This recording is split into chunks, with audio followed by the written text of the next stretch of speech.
Bismillah, alhamdulillah, wassalatu wassalamu ala rasulillah.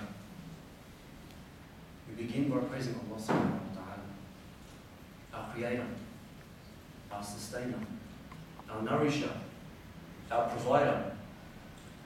And we testify there is no God, no deity worthy of worship except for Allah subhanahu wa ta'ala. For He is the all-knowing and the all-seeing. Nothing happens except with His knowledge. And if we reflect just for a moment on the greatness of Allah subhanahu wa ta'ala, not a single living creature, from the tiniest ant, that small insect that crawls in the middle of the desert, in the middle of the night, under the darkness of a rock, where there is no one for kilometers away, Allah subhanahu wa ta'ala knows about that insect. From the fish, that small fish that swims in the ocean, so deep in the ocean that even the light of the sun does not penetrate this deep into the ocean. And this fish is swallowed and is in the belly of a whale. Allah subhanahu wa ta'ala knows about this fish. If we think about the number, the magnitude, and the number of trees that are on earth, and how many billions and googolplex number of trees and how many leaves there are on these trees, not a single leaf falls from a tree except with the knowledge of Allah subhanahu wa ta'ala. And we think about the number of grains of sand, which if you were to pick up a handful in your hand, you could not even count them. And you go to the beach and that grain of sand gets stuck in your shoe. Allah subhanahu wa ta'ala knows about that particle, that grain of sand, where it has been and where that grain of sand is going. So we begin by praising Allah subhanahu wa ta'ala, the greatest, the almighty, the one worthy of praise, the all-knowing, the all-seeing, and the all-hearing. If I was to ask you a simple question, how many times have you taken a breath since I've started speaking? You could not answer that question. But Allah subhanahu wa ta'ala knows how many times you've taken a breath. If I asked you how many times have you blinked since I started speaking, you could not even answer that question. But Allah subhanahu wa ta'ala knows the number of times each and every single one of us has blinked. So we begin by praising Allah subhanahu wa ta'ala, the one and only who is worthy of worship. And we testify that Muhammad sallallahu alayhi wa sallam, Allah's peace and blessings be upon him, is the true messenger and righteous servant of Allah subhanahu wa ta'ala. I want to begin with a small quiz to see, inshallah, how well our knowledge of seerah is. I'd usually try to bring a little gift or a prize with me, but I didn't get a chance today, so forgive me. There's no gifts or prizes. But let's see, inshallah, who can answer this question. So tonight's topic is about Rasulullah sallallahu alaihi wasallam. So this involves one of the companions of the Prophet sallallahu alaihi wasallam. Who am I? I am from the Ansar. I took part in many battles with the Prophet sallallahu alaihi wasallam. In the Battle of Uhud, when there were, the Battle of Uhud, where a number of assassins trying to target the Prophet sallallahu alaihi wasallam, a number of the Muslims were fleeing the battleground. I stood firm next to Rasulullah sallallahu alaihi wasallam with my son, fighting, protecting the Prophet sallallahu alaihi wasallam, where I sustained 12 injuries, which took over a year to heal. I also participated in other battles, the Battle of Hunayn. I was there during the Pledge of the Aqaba. I was there during Fatah Makkah. I was there during the battle against Musaylama, when my own son was one of the ones who was killed when he was sent as a messenger to Musaylama al-Kadhdhab, and he killed him. And in that battle against Musaylama al-Kadhdhab, I lost one of my arms. And due to my bravery and my courage, Khalid bin Walid, radiallahu anhu, the commander of the army, came to my tent and personally attended to my injuries. And back then I didn't have antiseptic and surgery, so when my arm was cut off, they had to get oil and dip it into boiling oil to seal the wound, so it wouldn't get infected. Who am I? Any takers? From the Ansar? No? It's a hard one, I have to be, it's a bit of a tough one. I don't ask easy questions. Mohammed? No? Does anyone want to guess, like just throw a name out there?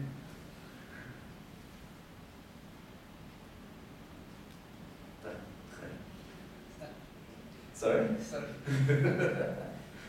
The person, his companion, is actually Nasiba bint Ka'b. Nasiba, the daughter of Ka'b, she's actually a woman, not a man. And usually when people guess this, they always throw male companions. This was actually a woman. Her son was the one, Hamid bin Zayd, who when he was sent to Musaylim al-Kadhab as a messenger, Musaylim al-Kadhab said to him, he tied him to a pillar, and he said to him, do you testify that Muhammad is Rasulullah? He said, yes. He said, do you testify that I am Rasulullah? He said, sorry, I can't hear you. So he asked him again, do you testify that Muhammad is Rasulullah? He said, yes. He said, do you testify that I am Rasulullah? He said, sorry, I can't hear you. So Musaylim al-Kadhab got very angry because he claimed he was a prophet. So he got very angry, and he said this man, every time he would ask him and he would say, I can't hear you, he would cut a piece of flesh off his body. And kept cutting pieces until he died. And he remained steadfast and saying, sorry, I can't hear you. And his mother was the one who fought in that battle. And subhanAllah, her other son, Abdul bin Zayd, was one of the ones who killed Musaylim al-Kadhab, along with Quraysh. But anyway, the point is talking about the love of Rasulullah. Today's topic is talking about loving the Prophet. I want to begin by asking every single person here. Imagine right now, you had the opportunity to make a dua to Allah subhanahu wa ta'ala. Right now, right here. You can make a dua to Allah subhanahu wa ta'ala, and Allah subhanahu wa ta'ala will accept that dua 100%. What would you ask for?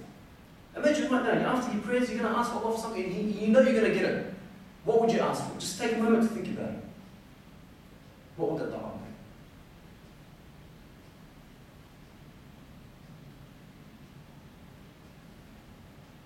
Everyone's got a dua, and then one they want to ask for. This is their one and only chance you can get this dua.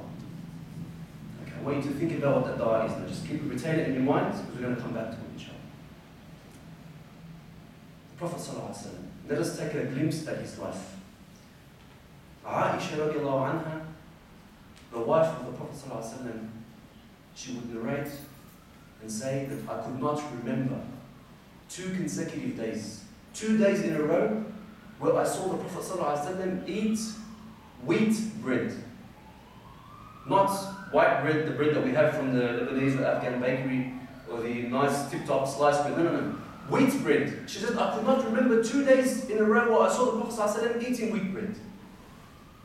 She would further say that 2 or 3 months would pass and not a fire would be lit in our house. No fire in the house means no cooking. They didn't have electric stoves back then. So no fire in the house means no cooked meals, no meat. So he would live off dates and water for 2 or 3 months consecutively. This was the Prophet ﷺ. When he died, the Prophet ﷺ had to his name less than 7 dirhams, which even that he gave in charity. This is the Prophet ﷺ. When he would see with his own eyes his companions starving and being tortured and going through immense hardship. During the boycott in the early days of Islam, Sa'ad ibn Waqqas radiallahu anhu, he would say, I remember we used to eat the leaves from the trees.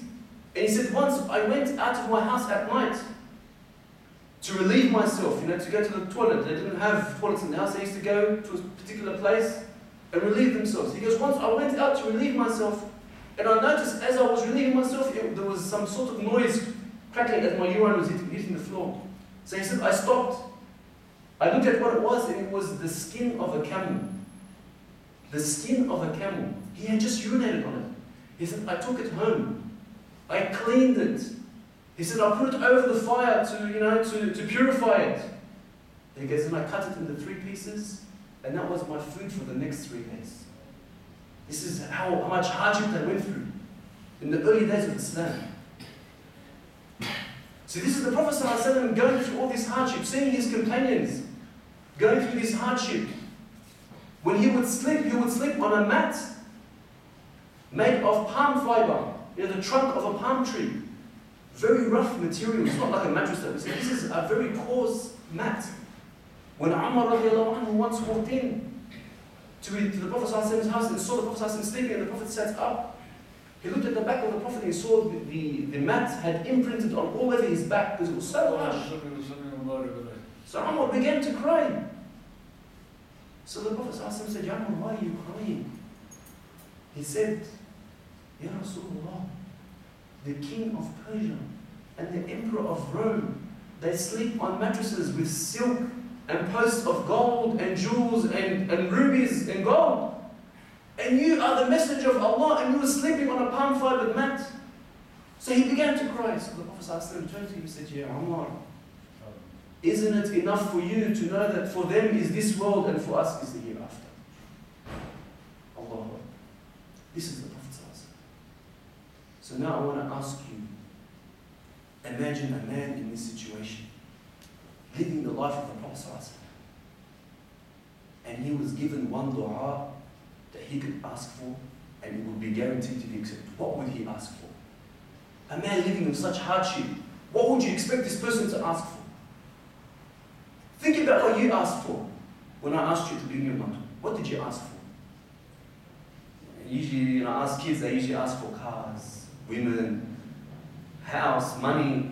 And mashallah, now we're brothers in the mosque, some of you might ask for Jannah. You might ask something for your children and your wives. You want to all go to Jannah, Jannah al-Firdaus al-A'la. Usually, but it's usually something selfish for yourself or for your family. True or not? What did you ask for? Be honest with yourself. What did you ask for? It was probably something for yourself or your family. What did the Prophet ﷺ ask for? The Prophet ﷺ said, every prophet was given a dua that would surely be accepted. Every prophet was allowed one dua that would be guaranteed to be accepted. And he said, every prophet hastened to have it in his dunya, except for me. Except for the Prophet ﷺ. What did he wish for? What was his dua?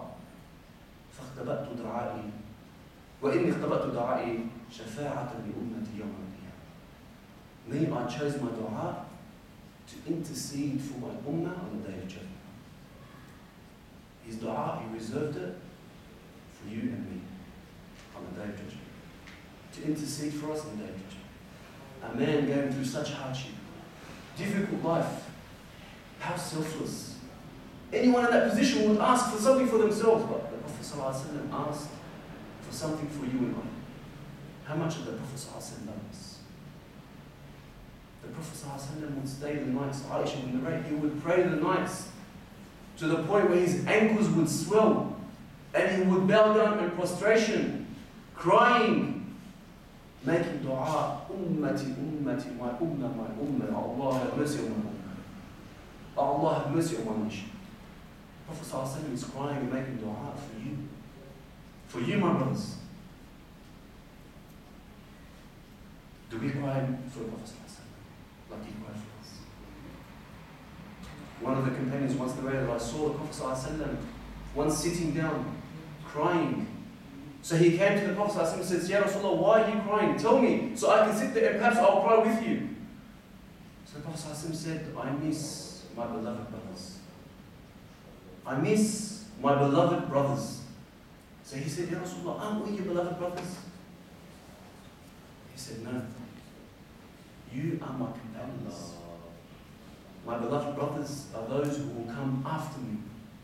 And they will believe in me, although they have never seen me. This is you. The Prophet ﷺ is crying because he misses you. Aisha radiallahu anha was once sitting with the Prophet ﷺ. I want you to picture this moment. This is a moment between a husband and a wife. They're sitting alone.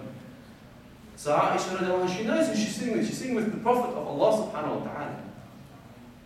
So she wanted to take this opportunity.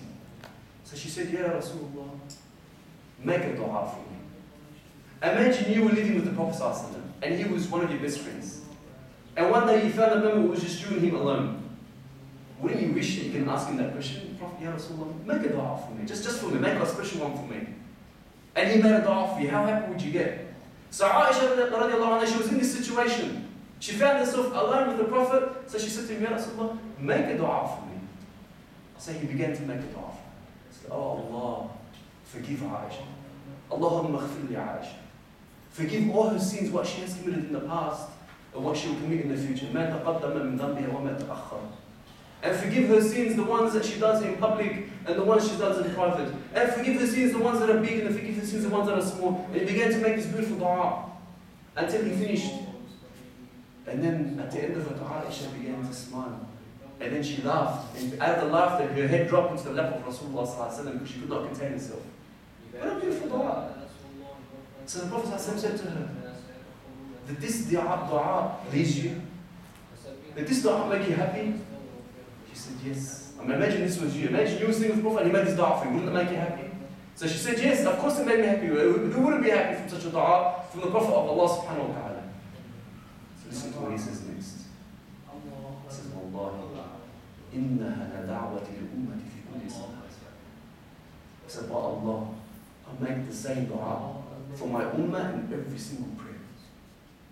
He made the same dua for you and me in every single prayer. How much did the Prophet ﷺ think about us? How much did he love us? That he thought about us and made dua for us. The question is, do we love the Prophet ﷺ? Do we think about the Prophet ﷺ? He sits there, he cries for us, but we're not concerned about him. We're not concerned about his sunnah. We're not concerned about the state of his ummah when he was so concerned about the state of ummah. How much the companions loved the Prophet ﷺ. Umar radiallahu anhu, he came onto the Prophet ﷺ. He said to him, Ya Rasulullah, I love you more than anyone. I love you more than my family. I love you more than my wealth. I love you more than anyone except for myself. So the Prophet ﷺ said, Ya Umar, you have not yet truly believed. Until you love me more than anyone else, including yourself, you have not yet believed. So Umar thought about it for a moment.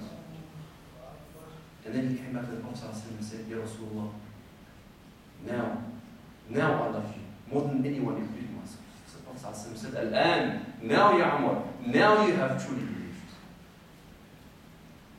The Prophet ﷺ said, لا يؤمن أحدكم حتى أكون أحب إليه من ماله ووالده وولده. Another narration, وَالنَّاسِ أَجْمَعِينَ.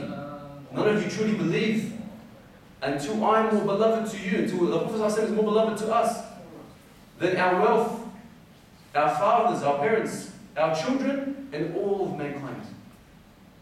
So the question is, let me ask you the question now. Do you love the Prophet ﷺ more than your wife, more than your parents, more than your children, more than your wealth? Be honest with yourself. Take a moment to reflect on it. Do we truly love the Prophet ﷺ more than we love our family and our wealth? It's very easy to say on the tongue. Ask any Muslim, do you love the Prophet ﷺ? Yes, of course. They'll tell you, of course I love the Prophet. What kind of question is this? But do you truly love the Prophet ﷺ? It's easy on the tongue, but in the heart, in your actions, do you act like someone who loves the Prophet ﷺ? Because if you look at the ummah as a whole, the ummah today, the Muslims today on earth, if we look at them as a whole, and we look at what they say, they love the Prophet ﷺ, and we look at their actions, we see a very big contradiction. Very big contradiction. Inshallah, we're going to come back to that. So how much do the companions love Rasulullah ﷺ? Let us look at what true love means. Amr ibn As, he would say that the most beloved thing to me, the most precious thing to me was just to look at Rasulullah ﷺ. He said, but if you ask me to describe him, I could not describe him. And that was true for all the companions. If you look at in the hadiths, the descriptions of the Prophet ﷺ are not given by the main companions, the companions that are always around the Prophet. It's given by strangers, people we've never heard of before. He's saying, nothing was more beloved to me than to look at Rasulullah, but if you asked me to describe him, I couldn't even describe him. How much respect they had for the Prophet, how much love. Habiba, the wife of Rasulullah, she was also the daughter of Abu Sufyan. Abu Sufyan was known, in the early days, he was one of the staunchest enemies of Islam before he became Muslim, much later. So she said, once my father Abu Sufyan came to Medina to visit me. Okay, this is before he became a Muslim. So he entered my house and he came to sit on the mat of Rasulullah ﷺ. So as he came to sit on it, this is her father. Just as he came to sit on it, I pulled it from under him. And I folded it up and I put it away. So Abu Sufyan looked and he said to her, it's as if I am not good enough for this mat, or this mat is not good enough for me. Which one is it? She said, no, this is the mat of Rasulullah ﷺ. And I will never let a mushrik sit on the mat of Rasulullah. And this is who? Her father. Look at the love. The companions sacrificed. And the battle of Badr. Abu Ubaidah ibn Jarrah, the Amin, the trustee of this ummah, he killed his own father on the battlefield. Amr ibn Khattab, his own uncle, he killed him on the battlefield. Al-As. Mus'ab, his own brother, he killed. This is a sacrifice they made. Look at the lengths they went with. Muhammad ibn Abi Bakr, he fought in the battle of Badr. He was still a mushrik at the time. Later on, he became Muslim. And he would tell his father, Abu Bakr, radiallahu anhu, he said, on the battle of Badr, I saw you, but I kept trying to avoid you because I did not want to fight you. So what did Abu Bakr say to his son? He said, Wallahi, if I saw you, I would attack you and kill you. Because this is the love for Allah and His Messenger. This is the love. We all know the famous story in the Prophet's Mosque in Medina, where the Prophet ﷺ used to give khutbah. He used to lean on a trunk of a tree. And so the women who came to the khutbah complained. They said, Ya Rasulullah, we women are at the back, and the Muslims became bigger in number. We can't hear you anymore. So he said, what should we do? She said, what about if we build for you a minbar, like this on the home? We put 3 steps, and you can stand on it, that way your voice will reach us. So the following week, they built him a minbar, and he no longer was leaning on this tree that he used to lean on all the time. The first week that he gave the khutbah on the minbar. And this story is narrated in Bukhari, it's narrated in Muslim, it's narrated in many books of hadith. The companion said it was as if the tree was crying, not crying, sobbing, like a little child. In another narration, one of the companions described the sound coming from this tree. He said it was as if a she-camel was giving birth, she was in labor. This is the screaming and the crying from this tree that they heard. Why? Because this tree was missing Rasulullah ﷺ that used to lean on it every Friday.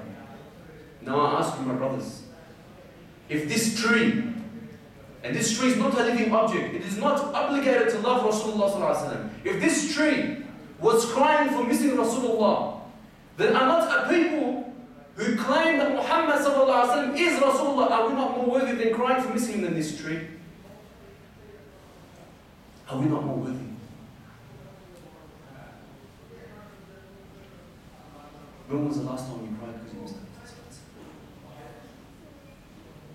When was the last time you cried and made dua and prayed in your dua? And meant it from your heart when you said, Allahumma salli wa sallam ala Rasulillah. When you said peace and blessings upon the Prophet, and you actually meant it. When was the last time? So what does it mean to love Allah and His Prophet? Allah subhanahu wa ta'ala says in the Quran, and the scholars, they mention this and they say, this is the verse of the test. This is what the scholars describe it. If you want to test yourself, whether you love Allah and His Messenger, then follow this test in this verse. Allah subhanahu wa ta'ala says in the Quran, قُلْ, He's talking to Prophet Muhammad, say to the people, قُلْ إِن كُنْتُمْ تُحِبُّونَ اللَّهَ فَاتَّبِعُونِي يُحْبِبْكُمُ اللَّهُ. Muhammad, tell the people, if you truly love Allah, then follow me, follow the message of Allah. And in return, يُحْبِبْكُمُ اللَّهُ. Allah subhanahu wa ta'ala will love you. So if you truly love Allah, what is the test? If you love Allah, follow the Prophet. فَاتَّبِعُونِي. No, the Prophet didn't say, Allah subhanahu wa ta'ala didn't say here, فَأَطِيعُونِي, so obey me. No, He said, فَاتَّبِعُونِي. Follow me. Follow my example.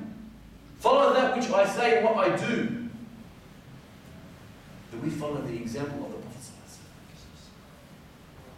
So what are the signs of someone who loves Rasulullah? This is the essence. How do you know if you truly love the Prophet? First thing is, do you imitate Rasulullah? Do you imitate him? Nowadays, if you walk the streets, I come from Grenaka, I live near Bankstown, Punchbowl, subhanAllah.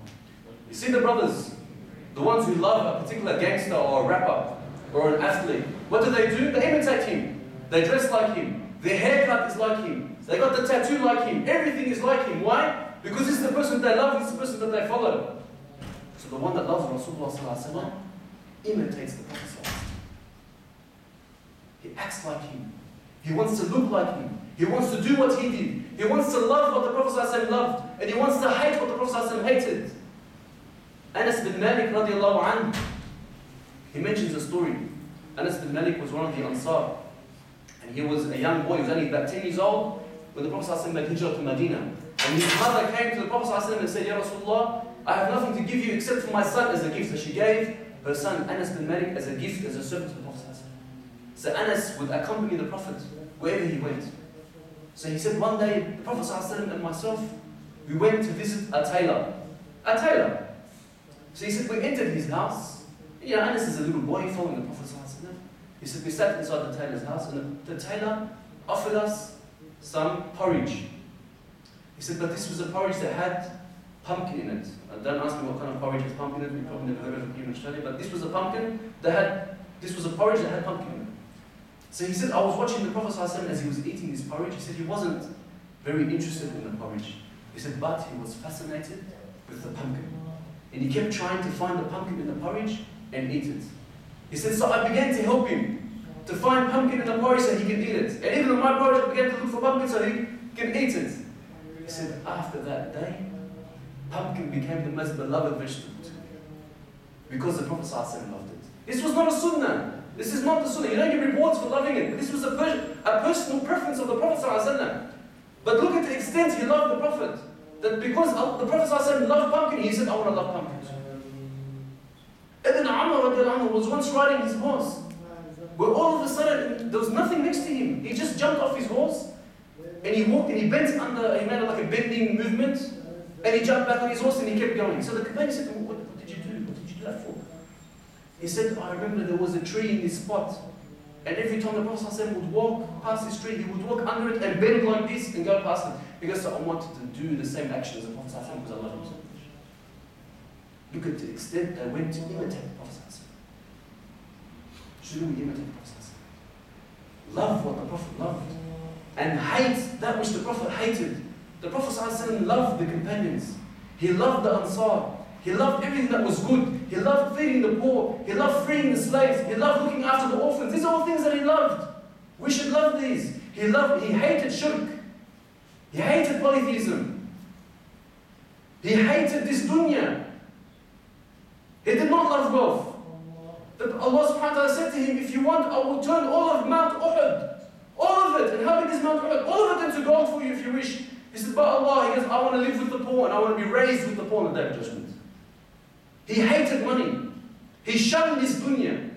And yet the Muslims today, we're running after this dunya. We love everything that he did not love and we hate everything that he did love.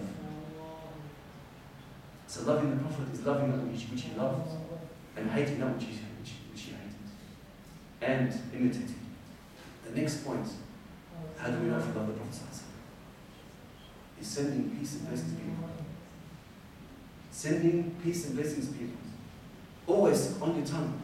Allahumma salli wa sallam ala Rasulillah.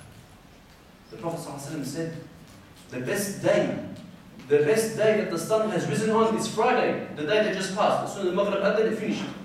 Before Maghrib was Friday. The best day that the sun has risen on is Friday. So he said, فَأَكْثِرُ فِيهِ الصَّلَاةُ عَلَيْهِ. So increase your salutations upon me on this day. Always on Friday we should be saying, Allahumma salli wa sallam ala Rasulillah. And every day, not just Friday.